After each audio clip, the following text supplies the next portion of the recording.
So, all right, guys. So we got to go live with Ken and Shawn Porter.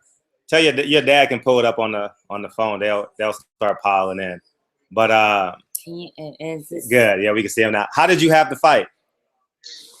Not as close as the judges. Yeah, having in favor of Thurman, but by a much larger margin. I think I gave Danny Garcia I think I gave him 3 or 4 rounds. But even the rounds that he won.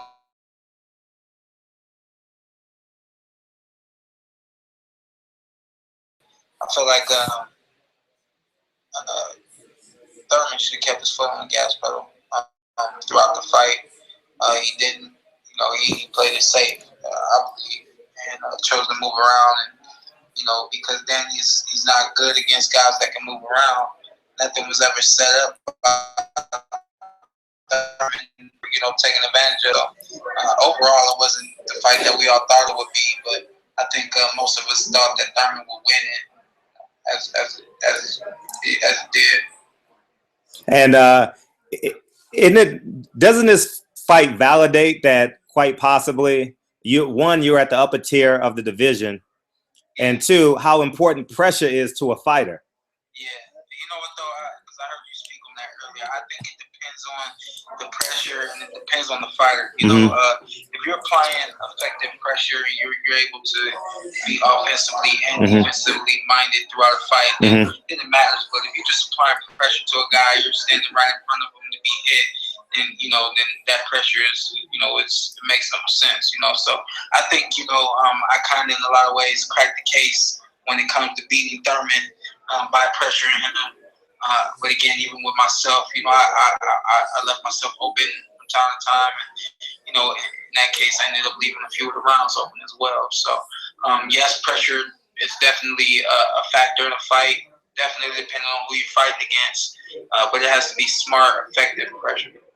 And April 22nd, man, we got the deal. Well, excuse me, you got the deal done. I'm saying we. I'm playing my hands down, so people know I'm not gonna be able. I'm not gonna be able to break down this fight. I said we, Shawn. I'm sorry. I said we got the deal done. He's taking credit, basically. No, I'm not taking. No, I was saying like I'm rooting for Shawn already. You know what I mean? Shawn, I've been a fan of you before you even knew about me. Yeah, that much is apparent. Definitely due to your boxing knowledge, I definitely appreciate you being a fan of mine. Just someone who writes about boxing, and just writes about us, and that's it. So, but I know that you being a fan of mine for so long, you know that I have everything that it takes to be a champion. It's just about putting it together in the ring. And I know you heard that this fight is going to be a title eliminator for the WBC. WBC, baby. Yeah. WBC. How special is that? I know. It makes sense, man. I'm looking forward to that opportunity. I really want an opportunity to fight for that WBC title. I actually told Mr. Suleiman, the president of the WBC, I told him yesterday, hey, I want to be next. I want that belt. I want to be next. Have you been training? Have you been in training? I told him, I want to fight for you. And he said, hey, we'll see what happens. You may be next for it. And I was like, in the moment, obviously, I thought he was just kind of, giving me, what I wanted to hear. But, we're good friends. We see each other from time to time. We always hug. And then to hear Lou DiBella announced earlier when he was announcing my fight against Andre Berto, announcing that it would be for an eliminator for the WBC title, I was like, man, and that shocked you, right? Did that shock you? Full of excitement, yeah. Obviously, we know what's going on because the deals are being done for us, with us, so we know what's going on. But we're always told to keep our mouth shut. So even though I knew that I would be fighting Andre Berto, I wasn't, allowed to make any say anything in particular or anything like that until the deal was completely done. But this was the part that came out of the dark for me that just filled me up with excitement. Now, talk about the face-off today. Fans always want to talk about the face-off. What did you see? Did you see anything? How was it sitting next to him on a DS talking about Keith Thurman and Danny Garcia? What was that like? Did he smack you, by the way? Did he punch you in the face? Oh, okay. You know, I can't stand y'all sometimes. I always know what a punch feel like, what this and that. You just like. smile. You know, but it gets to a point where I'm like, man, if you really want to know, like, get a license and fight. You know what I mean? This far from a fight, we stare off. We do that, stare off and all that. Neither one of us is about to fight tonight. Neither one of us, 6 weeks away from a fight. Aside from him telling me he was gonna slap me, it's all love. So, but the week of the fight, the night of the fight, that's when things change. That's when the blood really starts to boil, and that's when you really gonna find out what somebody's made of. So I have to ask, you know what? During your stare off, what do you think when you're staring in his eyes? Like, what are you thinking? Honestly, like, really, what are you thinking? I always wonder. It's the same thing, and it's usually the same thing coming from the other guys. Kind of, somewhat of a blank face. I really don't get anybody, doing anything crazy. Really, the only thing, that even Keith Thurman is known for is staring guys down and giving them the crazy eyes. But even that's rare. Nobody really does that. I think maybe the only thing is, for myself, I want the guy that's looking at me to know that I'm here. I'm ready to get down to business, and I'm for real. And I think that's usually the message that you want to send as a fighter is that I'm not here to back down, and I'm ready to fight. What problems do you think Andre Berto brings to the table, or what challenges you think you'll have to hurdle over? Yeah, you know what? Two things actually. From that question, I think the number one thing I have to be very cautious of, and ready for, is his counter punching ability and his quickness. He's quick on the draw. And what I mean by that is, he's very good at seeing a punch and countering that punch, whether that's an uppercut, a hook, or a straight right hand or something like that. So I definitely have to be recognize his counter punching. And just be quicker than him, offense, defense, And then the other thing too is, I have to be prepared, as I know I will be, to go the distance. He doesn't stop. Only way he's gonna stop is if the corner throws in the towel or the ref says you've had enough. So I'm prepared to go into some later rounds with this guy. I know that he can take a punch, he can deliver a punch. That's what makes this fight so exciting for other fight fans.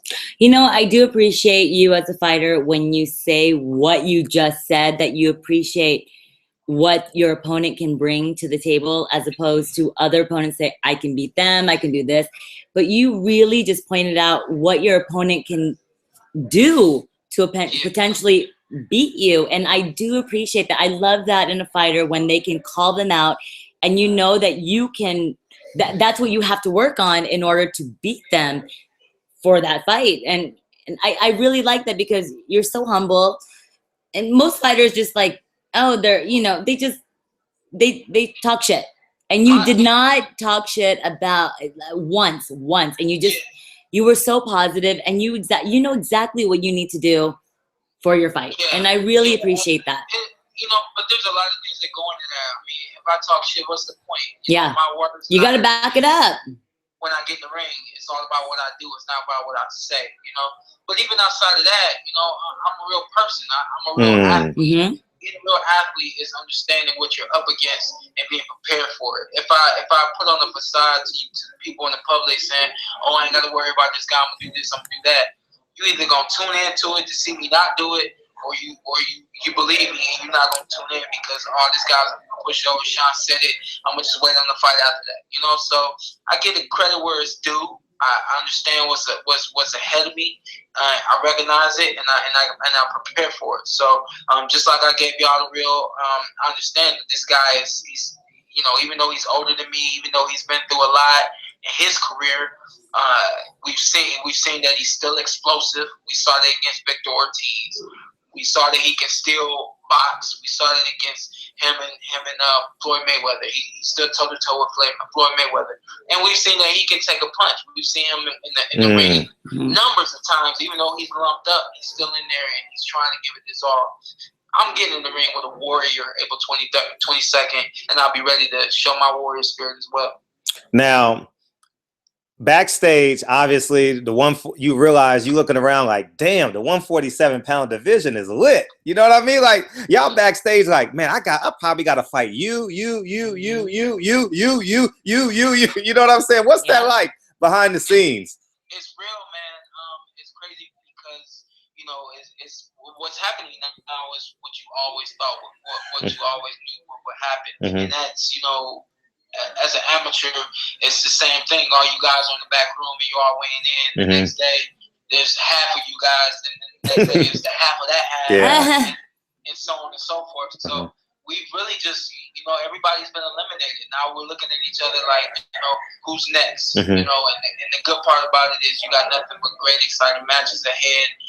As long as we do what we're supposed to do, we'll be prepared to give you guys great shows, and you guys will continue to look forward to watching us, no matter if we're defeated or undefeated. You look forward to watching us because we're great, not because we are trying to protect something or trying not to, get hurt or anything like that. We're in there giving it our all, doing what this sport is all about, and adding on to our legacies and the legacies that have come before us. I don't know if you thought about this, but when that decision was announced, and I mentioned this to your dad a couple of times, I know you don't want to dwell on the loss, but there's a lot of victories in your loss because I think you get the easier road back to the WBA and or WBC belt. You understand what I'm saying? Because in my eyes, I'm speaking for myself, Berto is a lesser opponent than a Danny Garcia. So you come back, you get a Berto fight, and guess what? You call out Keith Thurman, obviously. Al Heyman to have him there for that fight. You'll be in Brooklyn. It only makes sense to call that dude to the ring and say, these Brooklyn fans want this fight again. Yep. You may get the fight, and I think you had the easier road back to the belts.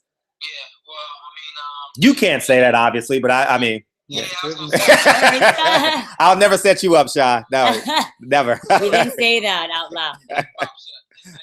Yeah. But, it won't be a long time coming. And like you say, even in that defeat, you learn something. You gain something as far as knowledge and experience in the ring. Having for a great champion in Keith Thurman, you gain popularity and your likeness and the fans.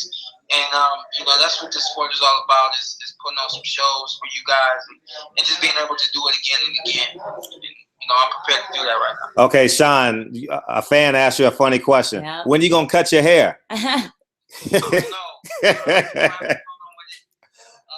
started growing it and just was like, it was really curly when it was lower, and I'm like, I want to see what it's gonna do. And then as it's gotten longer now, you see me doing something different with it, and that's really, I'm just having fun trying to keep you guys guessing what's this guy gonna have on next. But it's so funny what guys have conversations about their hair. I mean, like, we just put in a braid as females, or just put in a bun. For the next fight, I look to cut it a little shorter, maybe around the length that I had it for. Let me ask you, does it bother you when you train?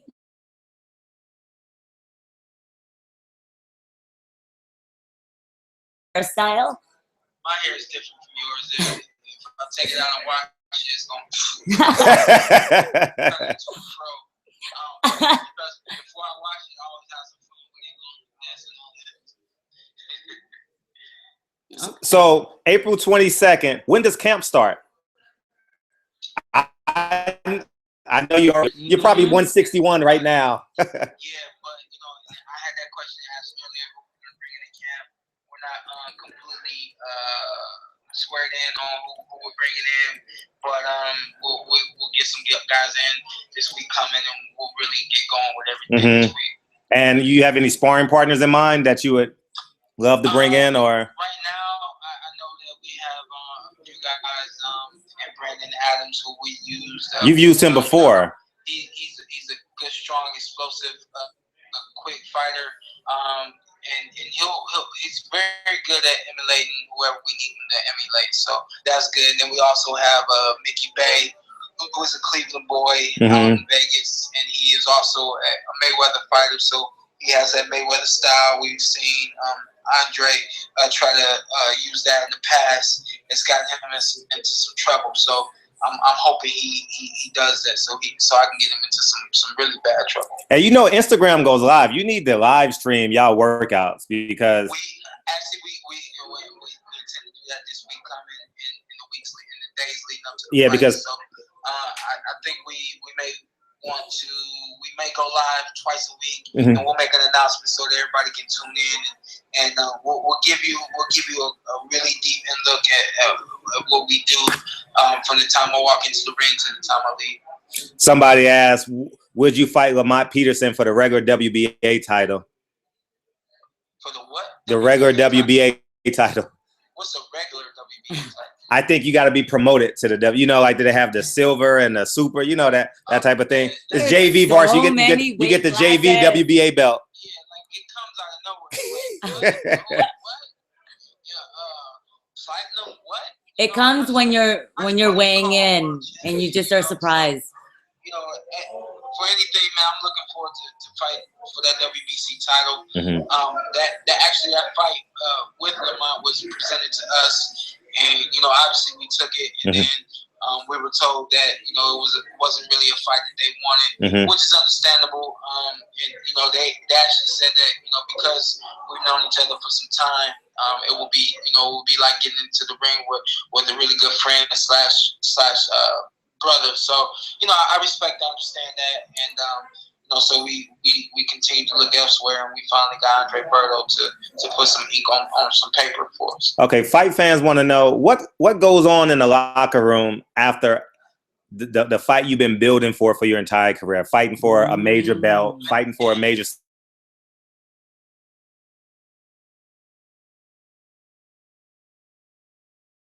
Great question. I'm gonna make sure you guys really find out what happens when you build up for something so big, and then that night finally comes, and you finally end up in the back room. You guys will see it next time I fight. It's an unbelievable feeling, especially when you win. You look around the room, and everyone feels successful. My team, we've been together, we've been solid for a long time. So it really is. It's a moment where we really do reflect on everybody doing their job and seeing it come to life in the fight on that night. So I will definitely let you guys see what's going on in my locker room after my next fight. Where does Danny Garcia go from here in your greatest guesstimation? Honestly, man, it's like I keep telling people, you know, you can protect your O and you can do your best not to lose. You know, obviously you don't want that to happen, but it can happen. You have to understand that it's not about losing, it's all about how you lose. If you lose on your feet, if you lose giving it your all, if you lose showing your heart and your skills, then people respect that and they want to see you again. But if you're someone in there that, you know, fights not to lose and you come up short and it's not an exciting performance, you didn't really do anything for people to remember, then you're left wondering where you're gonna go. So honestly, at this point, I'm not really sure where Danny's gonna go. I don't think he took a devastating loss or a hard loss or a bad loss that's gonna really knock him down a couple of fights or really mess with his bank account or anything like that. But yeah, he definitely needs to get back in the ring and against a good fighter and show that he can be exciting, he can win, and he can punch and do everything that he says he can do. Now, does Keith Thurman get a celebratory fight down in the Everglades, or do he go immediately after probably the winner of Errol Spence, Kell Brook? Honestly, I feel it should be the winner of Andre Berto, Shawn Porter, or Errol Spence, Kell Brook. And then we've also said that once we have a fight, we go a little while without fighting, and that's not always our decision. Definitely not always my decision to go so long without fighting. But if he wants to get right back in the ring, he can't take a tuna fight or whatever. But I would rather him wait to see who wins out of myself and Andre Berto, and then also Kell Brook and Errol Spence. He's in a privileged position. He's earned it, and congratulations to him on tonight. So he's in a privileged position where he can see who wins.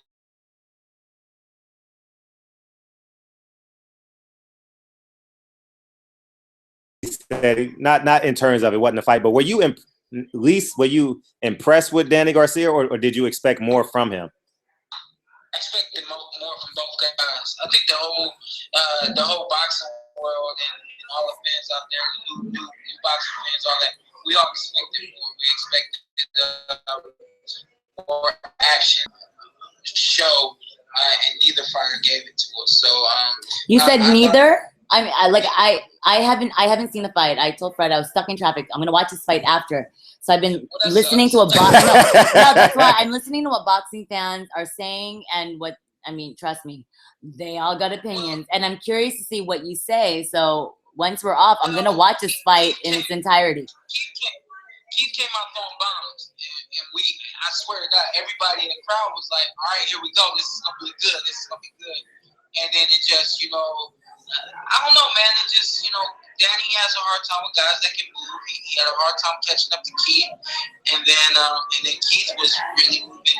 Was Thurman working the ring like he normally does? And Keith was moving so far away that, there really wasn't as much action as we expected and wanted out of the fight. So this one was kind of hard to watch.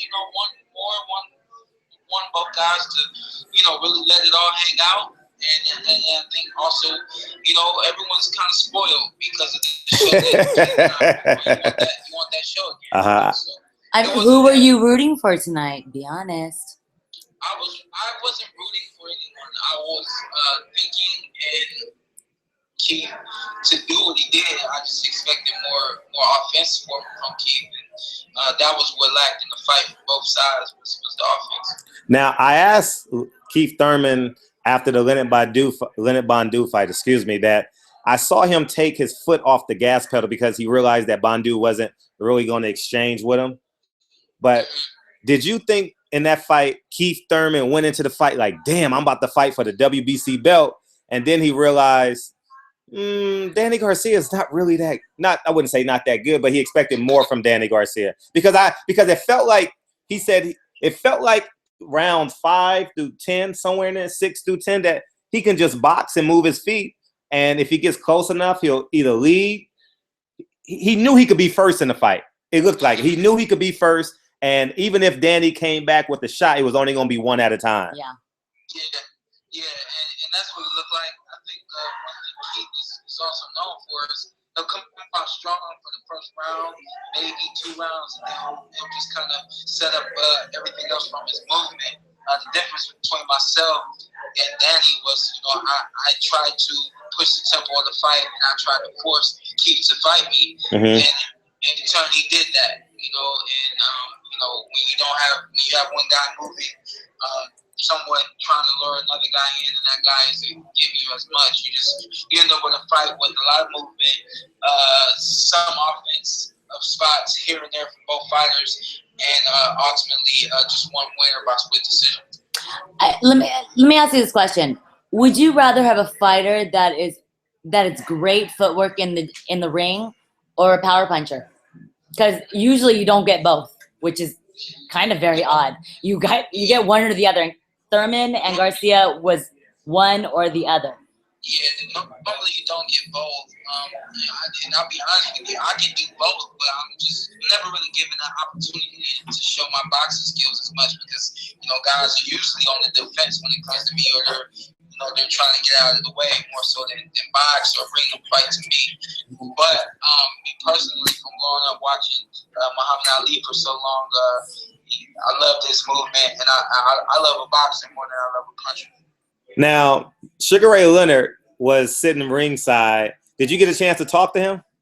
I saw Sugar Ray yesterday, and I didn't even see him today, but we had a chance to speak yesterday, and he pretty much he handed the baton off to myself and everyone else in the welterweight division. He leaned into me and said, "This is great to see you, champ. You guys are doing a great job, and I'm looking forward to seeing what you guys can do in this welterweight division." So definitely very humbling seeing him speak to him. How many times you plan on fighting this year?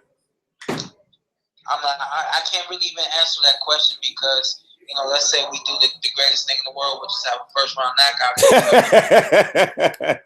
I'm just simply saying that I don't know when it's gonna be the next time I get in the ring. Last year we fought in June. We wanted to fight again in September, June, July, August, September. We tried to fight in October, in November, and then December. December has turned into April, so there's no telling.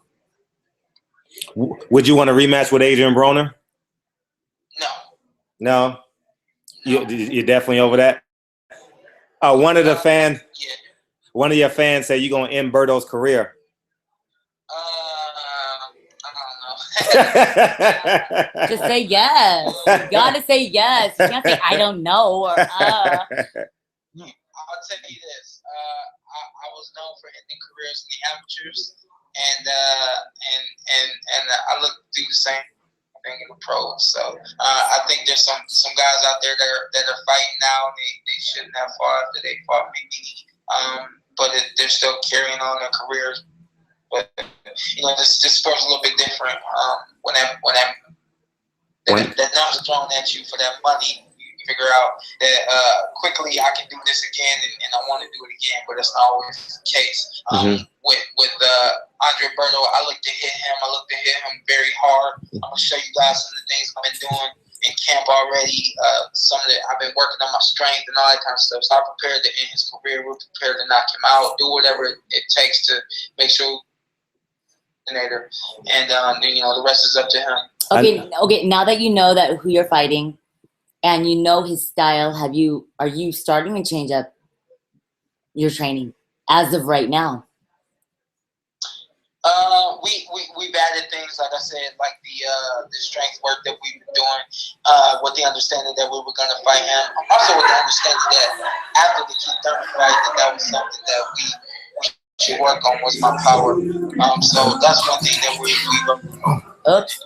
Hold on real fast, guys. Hold on. There's some other things we'll be getting going as well. So, but hey, man, I'm about to die. I know you. I know we're both dying over here. I see your phone. I appreciate you, Shawn. Appreciate it. I know it's midnight over there. 1 o'clock in the morning. We appreciate you, man. Thank you, and we'll see you in camp. We talked before about you getting into some camps. Oh yeah. Yes. You and I are sparring. You and I are sparring. Really. I'm better than Charlemagne the God. I just want you to know that. I'm better than Fred. I'll just tell you that right now. I'm better than Fred. I'll give you a good 30 seconds and I'm getting the hell out the way. I'm going to show you my double jab and I'm running. I can't handle that counter overhand right. So I'm going to show my double.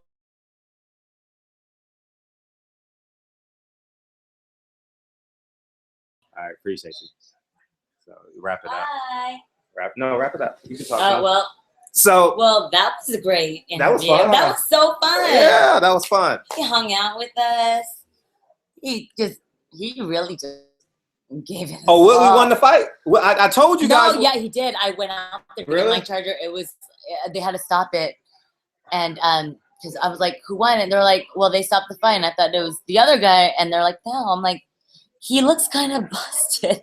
Like, no, it was Woodley. I'm like, oh, I figured. How did Woodley win? Knockout? Thank you. Silly Gilly. Thank you. Gilly 25. How did Woodley win? Knockout decision? Let us know. Let us know. We're busy chatting with Porter. And what obviously they had to stop the fight, but what was it? 4th round? 3rd round?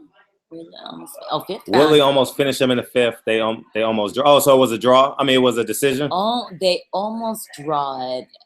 Thank you, Leticia. Okay, decision. Okay. Decision. Thanks, Johanny. Thank you. You two are awesome. Leticia loves you. Leticia, I love you from the wood. She's from the wood. I mean, this is West Side, but this is from the wood. So we want to log off and what you want? You want to keep on talking to him? Oh, I don't mind. It doesn't matter. I'm like, so it's so hot. It's so hot. Like. Nah, Danny lost, man. Danny lost.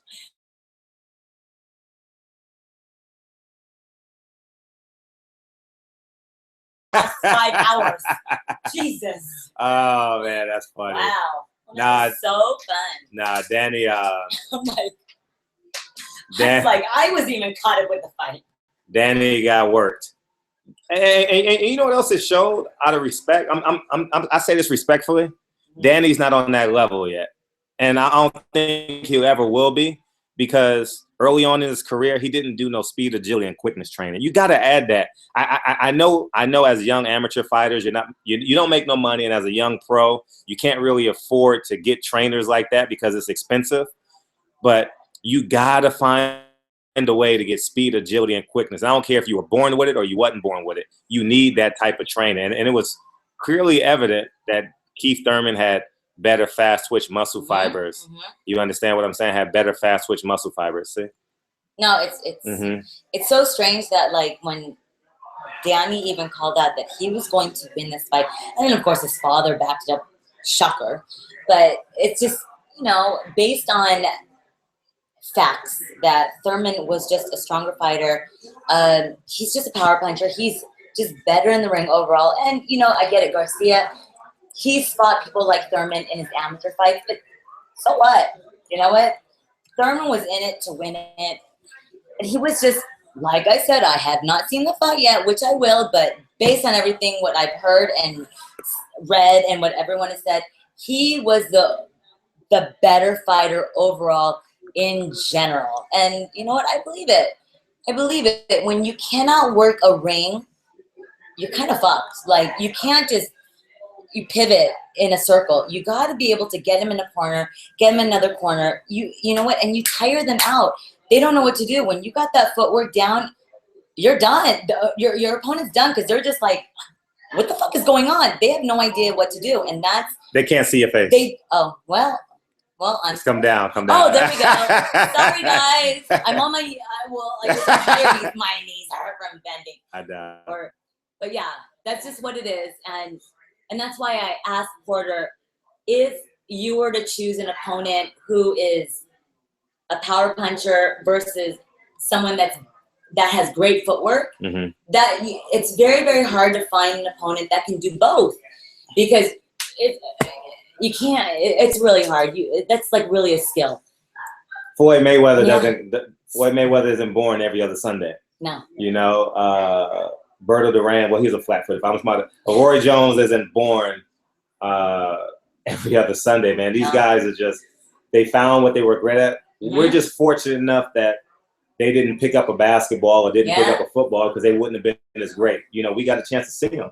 You know what I mean? And Danny Garcia is a middle-of-the-road, 147-pound fighter.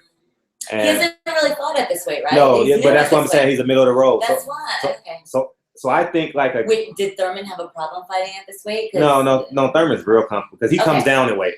Okay. He comes down in weight. Down in weight.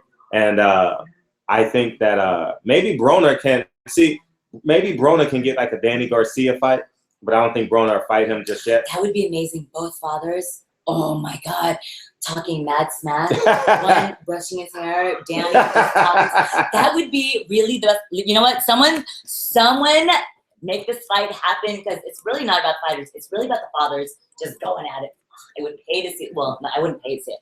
Put it on CBS, Showtime, HBO, free. That would be an amazing fight. The father's fighting, and then the son's just outing it out. That's it. That's my 2 cents. No, Maliner. No, that's not my girl. It could possibly be yours. You got to say the right thing. It could be yours. You know, boxing. It could be yours. If you know boxing, you got a great pickup line. You can get out in the ring. If you can spar with me, we can hang maybe. Just saying. And if you can wear pink and sparkles.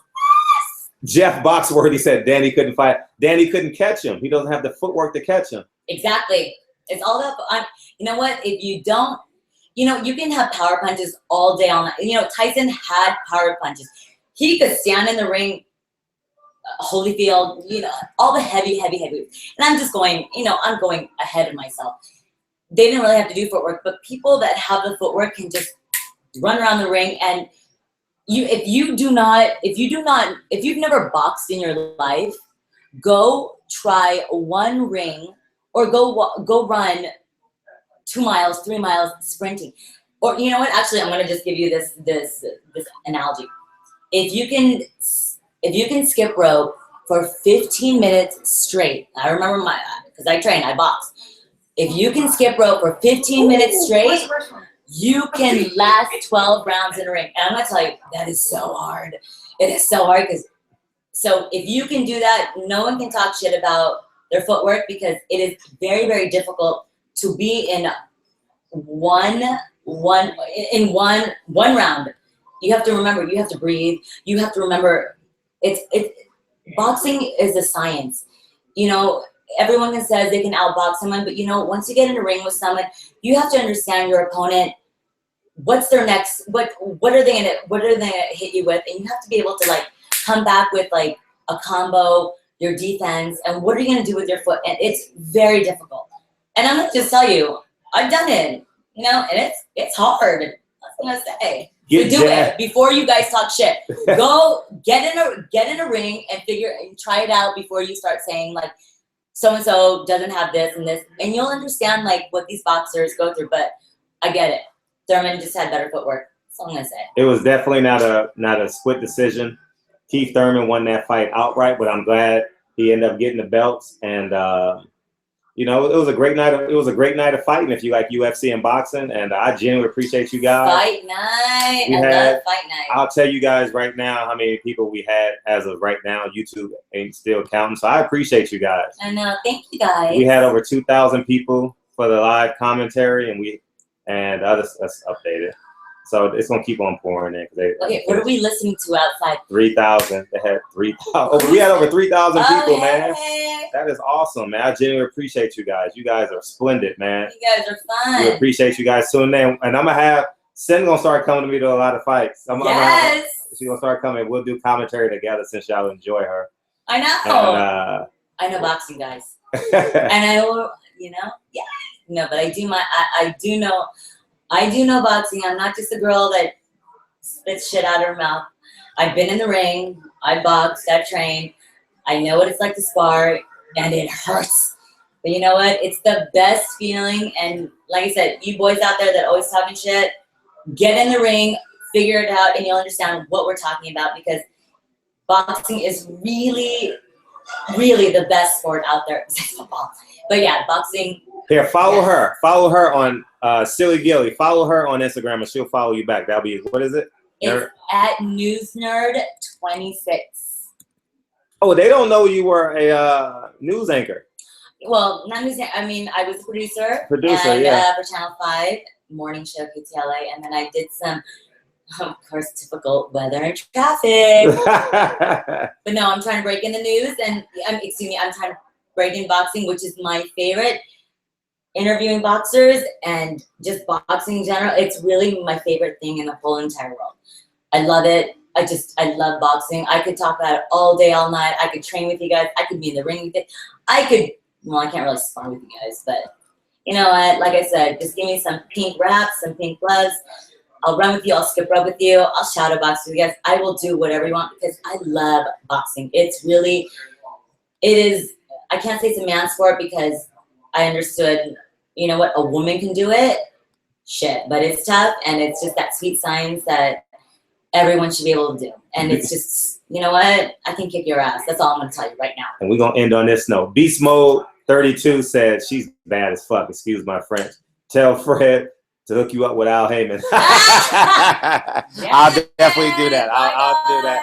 We would genuinely appreciate you guys. Thank you guys for tuning in. Thank you. All right, bye guys.